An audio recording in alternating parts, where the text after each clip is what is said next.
Shalom, shalom. Shabbat shalom, amada familia del Eterno. Un abrazo grande. Toda Rabá, amado Roe Obadía. El tema del templo en esta Haftará es sumamente importante.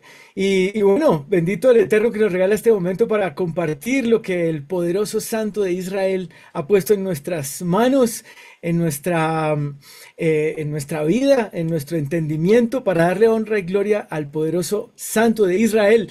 Eh, el día de hoy, el tema de hoy, muy interesante, muy importante, eh, porque se refiere esta parashá justamente al templo, ¿verdad? Al Mishkan también, pero esta específicamente muy interesante, porque el tema del templo es pues supremamente sensible para, para una porción israelita, para todos importante, no quiero decir menos.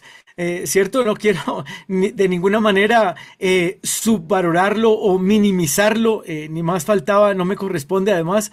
Eh, Sin embargo, para una porción es bastante sensible, justamente por eso, porque es muy importante, porque ya lo percibió, amado hermano, estudioso de la Torá. Empezamos en la parashá pasada hablando del templo, de que el pueblo ofrendara de corazón los mejores materiales para construirlo, y en esta parashá el Eterno nos continúa hablando del Mishkan, ¿cierto? Del aceite especial para encender la menorá, lo acabamos de ver, de las vestiduras, quiénes servirían, cómo servirían. Hablamos en más que 10 palabras. Si no se lo ha visto, recomendado, jueves 8 p.m. hora del este, por el canal de MC Bogotá, ocupados en las cosas del Padre. Hablamos de las calidades del sumo sacerdote y el excelente aceite en el símil, claro. Justamente con su estado, con el estado del sumo sacerdote, con su actitud, con sus obras, con las vestiduras del lino fino, eh, eh, simbolizando para él, claro, y para lo actual para nosotros, las buenas obras del pueblo santo de Elohim, de él y de nosotros, claro, las acciones justas de los santos, pero es importante, y cómo no, el Eterno se encargó de inspirar 4 parashot seguidas para que nos concentráramos en el Mishkan, y lo veremos también en las siguientes, pero hoy la haftará de la parashá Tetzaveh, ordenarás o mandarás hoy el templo eterno en la porción del profeta Ezequiel capítulo 43 versículos del 10 al 27. Soy Andrés Marín y será llamado su nombre Israel, del Ministerio de MC Shalom Internacional Bogotá en Colombia. Síganos en nuestras redes. Lo invito, amado, a hacer la bendición por la lectura de la Haftará para continuar con el estudio de esta porción. Bendito eres tú, Adonai, Elohim nuestro, Rey del universo, que escogiste buenos profetas y te complaciste con sus palabras, que fueron pronunciadas con verdad. Bendito eres tú, Adonai, que escogiste la Torá, a Moshe, tu siervo, y a Israel, tu pueblo, y a los profetas de verdad y de justicia. Amén. Bien. Entonces, comencé la introducción de esta porción, ¿verdad? Con la sensibilidad del tema, con la sensibilidad del tema, pero de la importancia para el pueblo de Israel, de lo que tiene que ver con el templo y hasta, pues por supuesto, esta Haftará no es la excepción. Ahora, muy importante para entender mejor la Haftará y comenzar a leerla un par de versículos antes. Es decir, la porción viene desde el 10, ¿verdad? Como lo mencionamos allí, pero, y va hasta el 27, que es el resto del capítulo, pero para entender el contexto, comienza, es importante entender, dar una claridad, porque pues me gusta ocuparme también de los que van llegando al estudio de la Torah para estudiar, digamos, correctamente, minuciosamente, ampliamente, pues es necesario remontarse al contexto histórico, tener en cuenta el contexto cultural, y pues la Biblia tiene capítulos y versículos justamente para ocuparse de buscar siempre el contexto del texto y no dejarlo huérfano solamente en un par de versículos. Y de hecho, por eso nos ocupamos ahora de estudiar completo, desde el inicio. desde el inicio hasta el final, desde la Aleph en Bereshit hasta la Tav en Apocalipsis, la Aleph y la Tav. Bendito sea el nombre del Rey de Reyes y Señor de Señores. El que lo entendió el Aleph Tav. Por lo anterior, entonces es importante buscar un contexto, ¿cierto? En este texto. Por eso empezaré a leer unos versículos antes para que nos ubiquemos. Y si tiene usted allí su escritura, ábrala en Ezequiel 43 y va a empezar conmigo desde el versículo 1. Claro, hay un super contexto anterior, ¿no? Claro, el profeta viene hablando sumamente y profundamente, pero para efectos del tiempo, que ya se me está acabando, como dice el pastor Ferley, empiezo en el versículo 1. Después me condujo a la puerta, léalo conmigo. Después me condujo a la puerta que mira hacia el oriente. Estamos viendo la puerta dorada, ya le voy a contar por qué. Y he aquí la gloria del Elohim, del Dios de Israel que venía del oriente, y su voz era como el sonido de muchas aguas, y la tierra resplandecería a causa de su gloria. Y el aspecto de la visión que vi era como aquella visión que vi cuando vine a destruir la ciudad, y las visiones eran como la visión que vi junto al río Quebar. Entonces me postré sobre mi rostro, y la gloria de Yahvé entró en la casa por la vía de la puerta que mira al oriente. Esa es la puerta, la que ven allí en la figura, en la pantalla, es la puerta que mira al oriente. Vamos a entender muchísimo mejor, pero déjenos su comentario, ayúdenos a profetizar, ayúdenos a evangelizar, déjenos su comentario. Si le gustaría conocer si la conoce ya, si ya fue, si ya estuvo allí, si quisiera volver, pero si no la conoce, déjenos en su comentario, y hay una mención especial para el que diga que le gustaría ir a conocer esa puerta en Israel. Y ubiquémonos, vamos a ubicarnos para un contexto. Siempre me gusta decir un contexto, porque cuántos entendimientos, ¿cierto? ¿Cuántos entendimientos tiene la escritura? Y entonces, ¿cuántos caminos entonces tendrá, ¿verdad? ¿Cuántos caminos tiene el Todopoderoso para mostrarnos? Por eso me gusta decir siempre un entendimiento, un contexto. Esta expresión de la puerta de oriente de la escritura se refiere a un contexto muy interesante, a la también llamada puerta de la misericordia, a la puerta dorada, Sha'ar Amim, Aramim, Sha'ar Aramim, corresponde a una de las puertas principales, de la muralla de la antigua ciudad de Jerusalén, con una especial perspectiva desde el Monte de los Olivos. Esa bendito el Eterno me la permitió tomar el Rey en esa perspectiva desde el Monte de los Olivos. Pero es una referencia interesante esta puerta, construida entre el siglo, aquí un poquito de historia, entre el siglo séptimo y el siglo octavo, porque permitía el acceso directo al monte del templo. Hay un mapa súper especial que permite ver cómo esta puerta conduce directamente al monte del templo. Interesante, y ya empezamos a asociar, ¿verdad? Esta puerta está cerrada desde el año 1541. Entonces, cuidado con las fechas, cuidado con las fechas. Esta muralla fue construida entre el siglo séptimo y octavo, ¿cierto? Y fue cerrada en 1541, hace la módica suma de 500 y pico de años, 560 mal contados. Porque según algunas interpretaciones de esta y otras profecías, de la del profeta Ezequiel, esta es la puerta que utilizará el Mesías. Escuche, porque esto es según, ¿verdad? Algunas interpretaciones. Me gusta hacer la claridad. Según algunas interpretaciones de esta y otras profecías, que esta es la puerta que utilizará el Mesías para entrar en su venida. Incluso para que usted se aterre, fue creado un cementerio ahí abajito de esa puerta. Ahí no sé si de pronto sí se alcanza a ver algunas piedras. Pues fue hecho un cementerio por los primos musulmanes para que no pudiera entrar por aquí el Mesías, porque siendo sacerdote, ¿cierto? Ellos también lo reconocen, Baruch Hashem, no se podía contaminar con cadáver. Eso lo entiende muy bien un sacerdote que, digamos, tiene el entendimiento del servicio en el templo, ¿cierto? Interesante, ¿no? Interesante, porque el Mesías ya vino. Es que me gustó hacer esa claridad, que el Mesías esa es una interpretación, porque el Mesías en su venida, no, espérate, espérate, el Mesías ya vino, ¿cierto? Nosotros lo tenemos claro. El tema para los que creemos, el tema para los que creemos en que Yeshua es Yahvé, es que regresa. No, él ya vino, él no viene, no, él ya vino y regresa. El Mesías vino como cordero, pero regresa como rey para reinar eternamente. Y mire lo que dice en Apocalipsis 21 con esta referencia.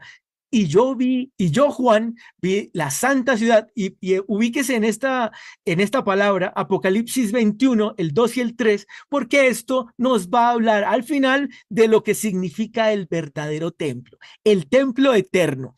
Y yo, Juan, vi la santa ciudad, la nueva Jerusalén, descender del cielo, de Dios, dispuesta como una esposa ataviada para su marido. ¡Ah! ¡Qué interesante! La ciudad baja como esposa ataviada para su marido. Ok. Y oí una gran voz del cielo que decía: He aquí el tabernáculo de Dios con los hombres, y él morará con ellos, y ellos serán su pueblo. Y Dios mismo estará con ellos como su Dios. Este pasaje de Apocalipsis nos va a centrar nuevamente muy bien en lo que habla esta porción de la Haftará más adelante, para que entendamos la magnitud del templo eterno. Porque sigue el profeta Ezequiel hablando en el versículo 5.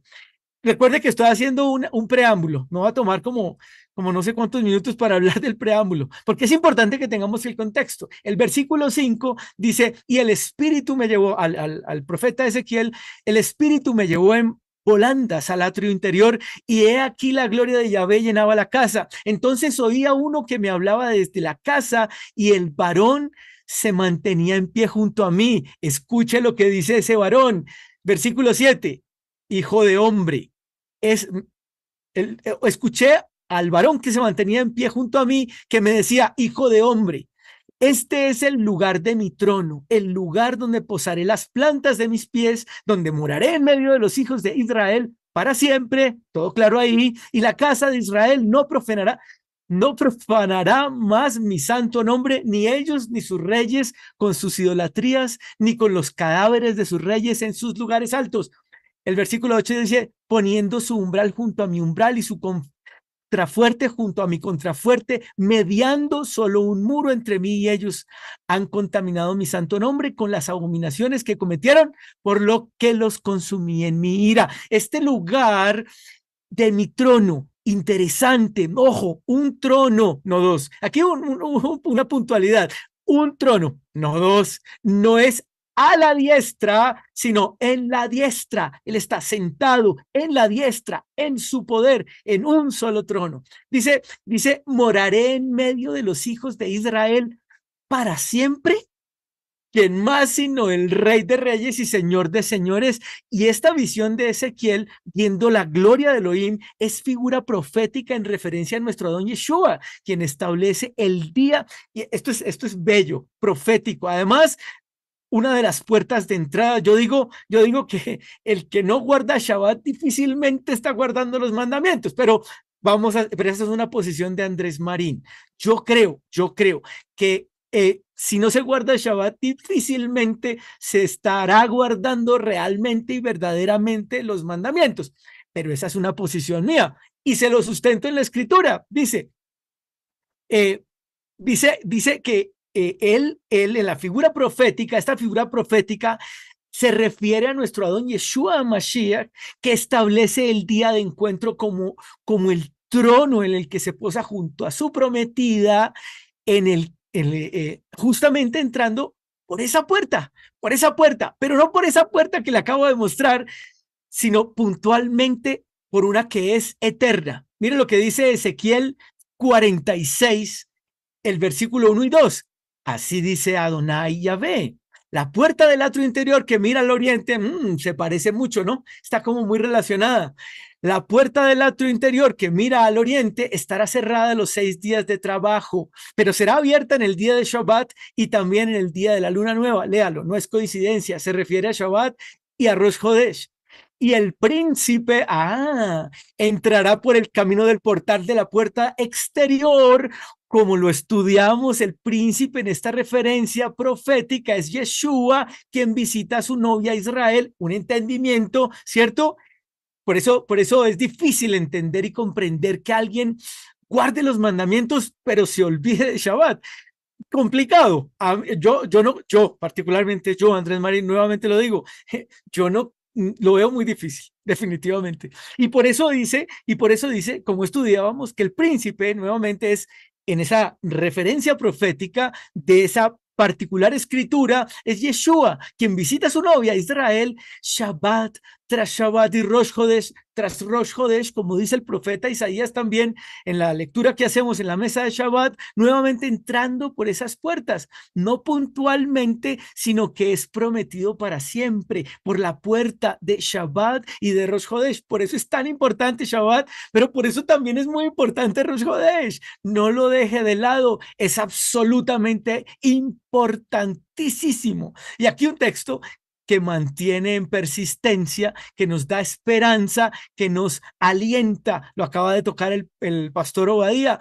Colosenses 2. Por tanto, nadie os juzgue en comida o bebida, o en cuanto a días de fiesta, luna nueva, Rosh Hodesh, o en días de reposo, Shabbat, todo lo cual es sombra de lo que ha de venir, pero el cuerpo es Mashiach. Ah, es sombra de lo que ha de venir. Sí, si es sombra, hay algo que lo está resplandeciendo. Hay una luz que lo está resplandeciendo y está produciendo esa sombra para que conozcamos la sombra y practiquemos para cuando veamos al que lo está resplandeciendo. Si es sombra, es porque es una figura que se está proyectando, ¿cierto que sí? Entonces es verdad, no ha terminado, no ha culminado. El versículo 9 de Ezequiel 43 continúa hablando. Ahora pues, alejen ellos de mí. Ahora pues, alejen ellos, recuerde que se está refiriendo a la casa de Israel. Así dice la escritura. Alejen ellos de mí sus idolatrías y los cadáveres de sus reyes bien lejos de mí, y yo habitaré en medio de ellos para siempre. Pero digamos, no físicamente de manera literal, sino desde un punto de vista espiritual. Ahora, no pierde su peshat, eso lo aprendemos perfectamente y muy claramente en exégesis, no pierde su peshat, es decir, su literalidad de este pasaje, estamos claros, pero contextualmente esto se refiere a la condición del hombre y su inmoralidad. Quiten, alejen de mí sus idolatrías, sus cadáveres. Eso se refiere a la condición del hombre y su inmoralidad, su asesinato, la idolatría, a la concupiscencia del corazón del hombre para poder estar con él. Y aquí se termina la introducción. Este punto cierra la introducción porque ya es el versículo 9, ¿verdad? Ahora sí vamos a estudiar la Haftará. Empieza hablando de la casa de Israel. Dice el versículo 10, tú, oh hijo de hombre, muestra esta casa. La palabra en hebreo es Beit, la tocó nuestro ministro Sadoc al principio, a la casa de Israel. Mire, tú, oh hijo de hombre, muestra esta casa a la casa de Israel, este Beit a la casa de Israel. Interesante que habla específicamente para la casa de Israel y no también para la casa de Judá, porque ellos lo tienen claro. Ellos lo tienen claro, están haciendo de todo para construir el tercero. Está todo listo, pero interesante que se dirija hacia la casa de Israel. Ya lo vamos a ver por qué. Porque dice, para que se avergüencen de sus iniquidades y midan con exactitud el diseño. ¿Y será que es necesario medir con exactitud el diseño? Mire lo que sigue. Y si se avergüenzan de todo lo que han hecho, hazles entender la forma de la casa, del Beit, su diseño, sus salidas, sus entradas, todas sus formas, todas sus descripciones, todas sus configuraciones y todas sus leyes. Descríbela delante de sus ojos para que guarden toda su forma y todos sus reglamentos y las pongan por obra. ¡Qué belleza! Para que las pongan por obra. Aquí es importante entender el diseño que emite el rey. Sí, sí, porque lo emite directamente el Todopoderoso, porque lo habla al profeta directamente él, después de haber cambiado su corazón, de haberse avergonzado, de haberse arrepentido, ¿verdad? La casa de Israel a la que se le dice, como lo veíamos en una de las clases de la semana, de haber retornado, arrepentimiento, retorno. Porque el arrepentimiento es el camino de vuelta a hacerlo bien, reconociendo lo que estaba errado para hacerlo conforme a lo que establece eso mismo, la medida, la forma, el reglamento que manda su majestad para que lo pongamos por obra. Esta es la ley, dice el 12. Mire, ahí se lo estoy poniendo. Esta es la ley de la casa del Beit sobre la cumbre del monte. Y aquí nos vamos a detener un rato. Todo el límite en torno suyo será santísimo. Ah, espérate. Aquí esa es la ley de la casa del Beit. Ah, bueno. Aquí es importante, amado hermano, importantísimo entender esta línea de la escritura en cuanto a la instrucción de dónde estaría ubicada la construcción de este Macón, de esta morada, de este Beit. Escuche, vamos a repasar de nuevo. Dice, esta ley de la casa. Ok, está bien. ¿Cuál es? Ok. Sobre la cumbre del monte. Sí, listo. Perfecto. Digamos, ese entendimiento se podría aplicar. ¿Sí, ¿sí o no? Se podría aplicar. Vemos los preparativos y todo, mucha ansiedad en cuanto a ese tema, pero sí, en la cumbre del monte. Digamos que en la cumbre del monte sabemos dónde va a ser, dónde se va a ubicar. Hay que estudiar un poquito, pero ya sabemos qué hay ahí. ¿Listo? No lo, ahí lo puede ver en esa foto, pero lo dejé supremamente chiquillo para que no nos concentremos ahí, porque mire lo que sigue. Todo el límite en torno suyo será santísimo. Ah, bueno, este sí, no aún, ni mientras estemos en la carne al menos. No, así lo deseemos, así lo deseen, amados hermanos. Todo el límite en torno suyo será santísimo. Recordemos, amados, dos cosas. Lo primero, en serio, más que 10 palabras. Es que allí el invitado especial nos explicaba acerca de lo que significa, de lo que significaba el aceite del sumo sacerdote, el aceite extra purísimo que debía presentar expresado en su preparación. El pastor Ferley fue claro cómo debía estar su condición física, pero muy importante, la mental, su concentración, la disposición en cuanto al eterno, su pensamiento puro, puro, sumamente puro, porque era delante de la presencia del eterno en la que estaría. Era el único que podía, el único, escuche, el único que podía presentarse en el lugar santísimo, en el Kodesh HaKodashim. Entendido este punto, siendo él el único que podía presentarse y no el resto del pueblo, y teniendo claro que el límite en torno suyo de ese templo, ¿cierto? Estamos hablando en unas interpretaciones del templo que se construirá, ¿cierto? En unas interpretaciones dice que tendría que ser santísimo. El segundo punto, entonces, si todo el límite en torno suyo sería santísimo, pues hombre, el ser humano, con todo el amor, ¿no? Con todo el amor y todo el respeto, mis amados queridos, el ser humano tiende a humanizar al Eterno, a la deidad suprema, al magnífico y soberano, y entonces palabras como estas, perderlas de vista, que ese lugar tiene que ser ese lugar y sus alrededores santísimo. Si había un lugar en el que un sacerdote tenía que prepararse sumamente y pulcramente y ampliamente y perfectamente para presentarse delante del Eterno, ¿cierto? Una sola vez en el año, porque era en Yom Kippur, ¿cierto? El pastor habló de esa palabra, de esa referencia de las borlas, de las campanitas. Entonces, aquí todo el lugar tendría que ser santísimo, entonces todos nosotros teníamos que ser sacerdotes. Entonces, en este plano, muy difícil. Y por eso es que yo digo que estas palabras se pierden de vista. Pero hermano Chofhan, si él se hizo hombre y en él habitó la plenitud de la deidad, ¿cierto? Porque dije, el ser humano tiende a humanizar al eterno, a la deidad suprema, ¿cierto? Y a perder de vista esas palabras. Y cuando decimos humanizar, pues cualquiera puede decir que él se hizo hombre y en él habitó la plenitud de la deidad. Entonces está escrito, entonces ¿qué? Pues claro, amado hermano, pero él fue perfecto. Perfecto, mejor dicho, él sí podía caminar por ahí, o él sí podría caminar por ahí. Se hizo hombre en el secreto mejor guardado desde la creación. Se manifestó como hombre, sí, pero perfecto, perfecto, en el que no fue hallado pecado. Primera de Pedro 2:22.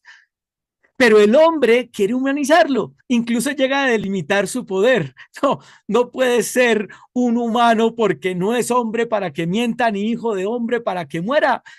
Sale esto del contexto del eterno.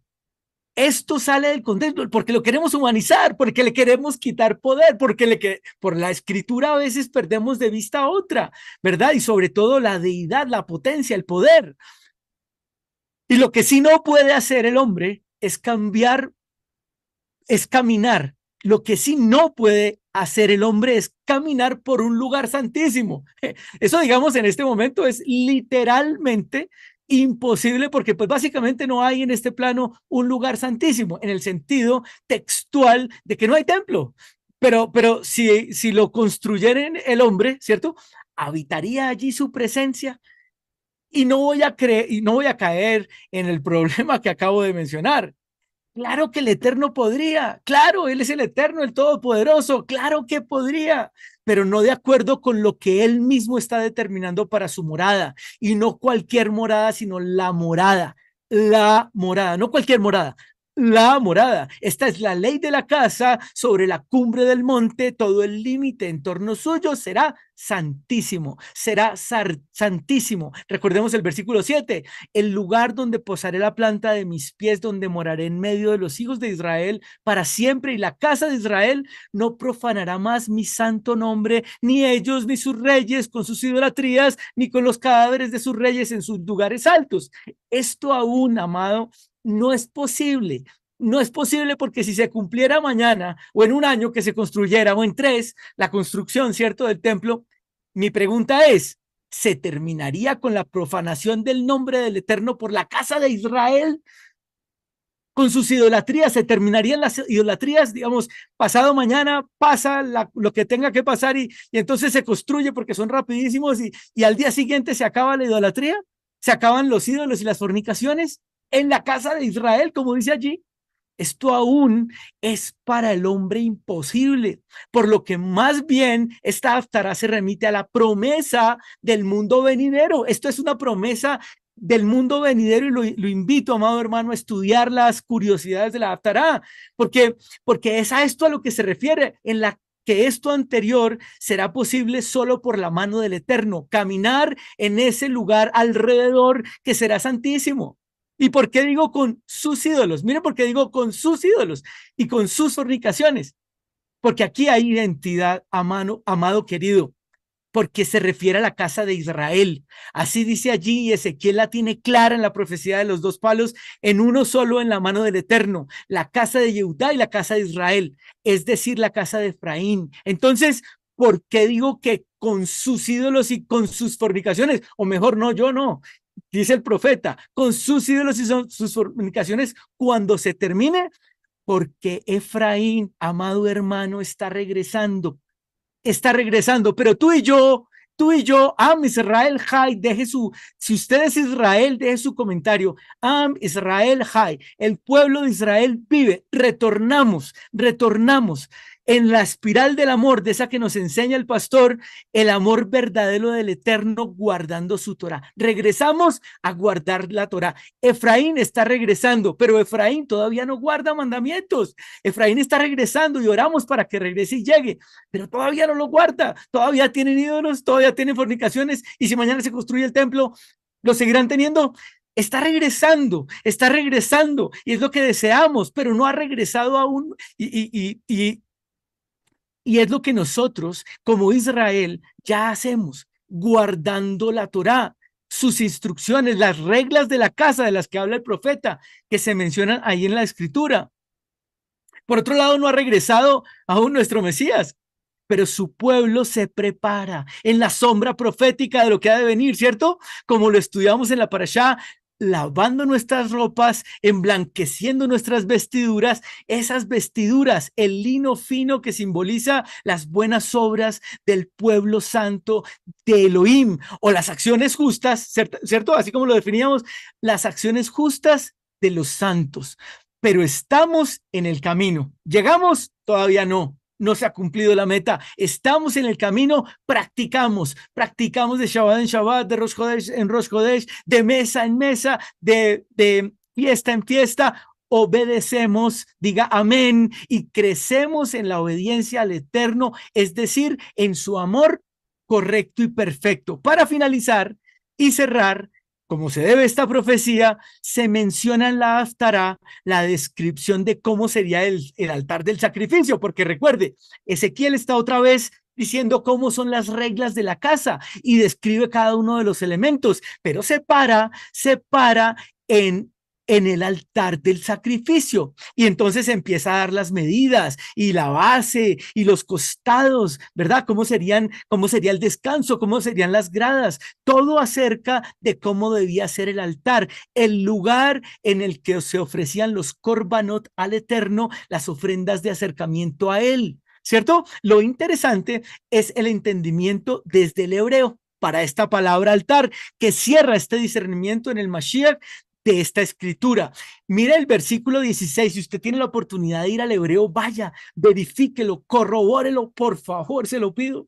El altar, mire lo que dice el 16 de Ezequiel 43, el altar tendrá 12 codos de largo por 12 de ancho, cuadrado por sus 4 costados.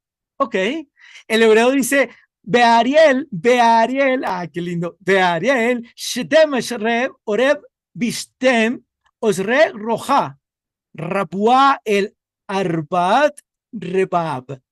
La palabra Beariel, la ve usted allí en naranja, fue traducida como altar al español, pero en realidad altar es Misbeach, Misbeach.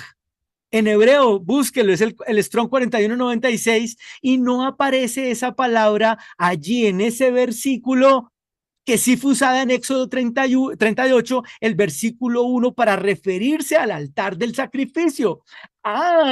Entonces no es el altar, no está definiendo el altar, pero sí lo está definiendo. Mira lo que dice el versículo 1 de Éxodo 38.